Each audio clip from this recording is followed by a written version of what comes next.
तो अमेरिका और ईरान के बीच जो ताजा गर्मा गर्मी चल रही है उस पर आज बात करते हैं। हमारे पास कई स्रोत हैं, खबरें हैं, कुछ खुफिया रिपोर्ट्स भी लीक हुई हैं। हाँ, काफी कुछ है देखने को। बिल्कुल। तो चलिए इन्हीं सब में थोड़ा गहरा उतरते हैं, समझने की कोशिश करते हैं कि असल में पर्दे के पीछे क्या हो रहा है और मतलब दाव पे क्या लगा है। ठीक है, शुरुआत करते हैं बिल्कुल हाल की घटनाओं से। 22 जून 2025 की बात है ये। अमेरिका ने एक ऑपरेशन किया, ऑपरेशन मिडनाइट हैमर।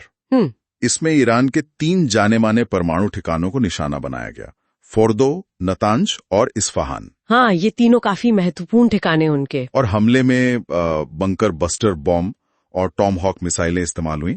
सुनने में तो ये काफी सीरियस हमला लगता है। बिल्कुल। और देखिए, अमेरिकी राष्ट्रपति का बयान भी यही आया कि ठिकाने पूरी तरह नष्ट कर दिए गए। हाँ, मैंने भी सुना। लेकिन यहीं पर मामला थोड़ा कह सकते हैं पेचीदा हो जाता है, क्योंकि कुछ लीक हुई अमेरिकी खुफिया जानकारी कुछ और इशारा कर रही है। अच्छा, क्या कह रही है वो जानकारी?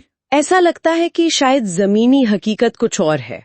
मतलब जो जमीन के नीचे गहरे ढांचे बने हुए हैं ठिकानों पर, उनको उतना नुकसान नहीं हुआ जितना बताया जा रहा है। ओह। हाँ, और अनुमान ये है कि ईरान के परमाणु कार्यक्रम में इस हमले से शायद सिर्फ 1 या 2 महीने की ही देरी हुई हो। सिर्फ 1-2 महीने? तो ये तो आधिकारिक बयान से बिल्कुल अलग बात हुई। हाँ, ये विरोधाभास अपने आप में काफी अहम है। मतलब क्या ये दिखाता है कि ईरान की जो अंडरग्राउंड फैसिलिटीज हैं वो उम्मीद से ज्यादा मजबूत निकली, या फिर ये अमेरिका के अपने इंटेलिजेंस असेसमेंट का कोई मामला है? देखिए, दोनों बातें हो सकती हैं।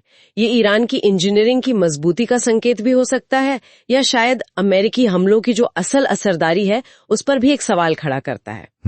खैर, हमले के अगले ही दिन मतलब 23 जून को ईरान ने भी पलटवार किया। हाँ, उन्होंने भी जवाब दिया। उन्होंने कतर में जो अमेरिका का अल उदीद एयरबेस है उस पर मिसाइलें दागी। ओके।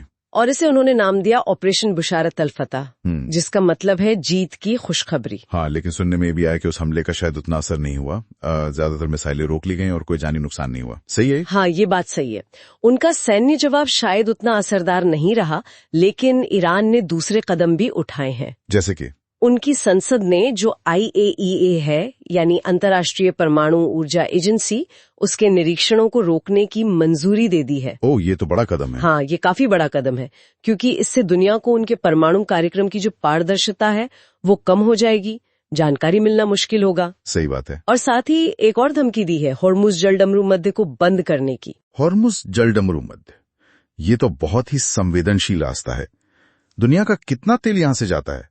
करीब 20%? हाँ, लगभग 20%। तो ये बहुत अहम जलमार्ग है। अब क्या ये धमकी हकीकत बन सकती है? देखिए, धमकी देना एक बात है, हाँ, कहना आसान है, और उसे अमल में लाना बिल्कुल दूसरी। होर्मुज को बंद करने में बहुत सारी व्यवहारिक दिक्कतें हैं। अंतर्राष्ट्रीय दबाव बहुत आएगा। बिल्कुल, तेल पर निर्भर देशों का। हाँ, और सैन्य नजरिए से भी ये कोई आसान काम नहीं है। लेकिन सिर्फ धमकी देना ही अपने आप में तनाव बढ़ाने के लिए काफी है। ये तो है। तो मतलब एक तरफ ये सैन्य टकराव, धमकियां, दूसरी तरफ क्या डिप्लोमेसी, बातचीत की भी कोई कोशिश हो रही है? हाँ, और ये थोड़ी कह सकते हैं उम्मीद की किरण है। करीब 24 जून के आसपास अमेरिका की मध्यस्थता से ईरान और इजराइल के बीच एक युद्ध विराम लागू हुआ। अच्छा, ईरान और इजराइल के बीच? हाँ, इससे फौरी तौर पर माहौल थोड़ा ठंडा जरूर हुआ और तेल की कीमतों पर भी असर पड़ा, वो कुछ नीचे आईं। और पर्दे के पीछे भी बातचीत चल रही है। जो अमेरिकी दूत हैं स्टीव विटकॉफ और ईरान के विदेश मंत्री अब्बास अराक्ची, उनके बीच अप्रत्यक्ष रूप से मतलब इनडायरेक्टली संपर्क बना हुआ है। ओके। और कुछ सूत्रों ने इसे आशाजनक भी बताया है। लक्ष्य तो यही है कि एक टिकाऊ परमाणु समझौता हो जाए।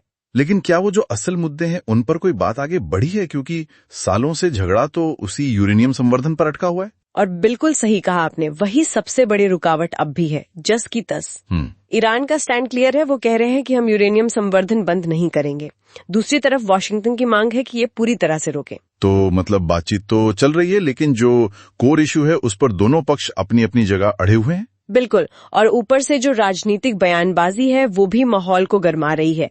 राष्ट्रपति ट्रंप ने कहा है कि अगर ईरान ने संवर्धन फिर से शुरू किया तो अमेरिका निश्चित रूप से दोबारा हमला करेगा। वहीं ईरान के जो सर्वोच्च नेता हैं खामेनेई, वो अमेरिकी दावों को खारिज कर रहे हैं और अपने परमाणु कार्यक्रम का बचाव कर रहे हैं। वो कह रहे हैं कि शांतिपूर्ण है। तो कुल मिलाकर तस्वीर नहीं बन रही है कि सैन्य हमले हुए, जवाब भी दिए गए, धमकियां भी हैं, लेकिन साथ ही साथ एक बहुत ही नाजुक सा युद्ध विराम और बातचीत की कोशिश भी चल रही है। पर जो मुख्य मुद्दा है वो वहीं का वहीं है। एकदम सही। स्थिति बहुत ही नाजुक संतुलन पर टिकी हुई है, आप कह सकती हैं।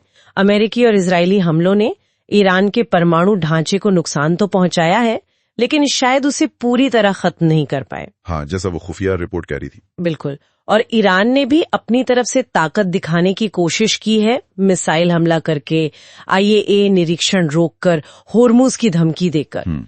तो युद्ध विराम और बातचीत से फिलहाल थोड़ी शांति तो है, लेकिन ये कितनी टिकाऊ है ये कहना बहुत मुश्किल है। तो यहाँ से आगे क्या हो सकता है, इस पे लगातार नजर रखनी होगी। हाँ, और सोचने वाली बात ये भी है कि क्या ये जो कूटनीतिक कोशिशें चल रही हैं ये वाकई सफल हो पाएंगी, जबकि दोनों तरफ से सैन्य तैयारी भी चल रही है और सख्त बयानबाजी भी जारी है। सही।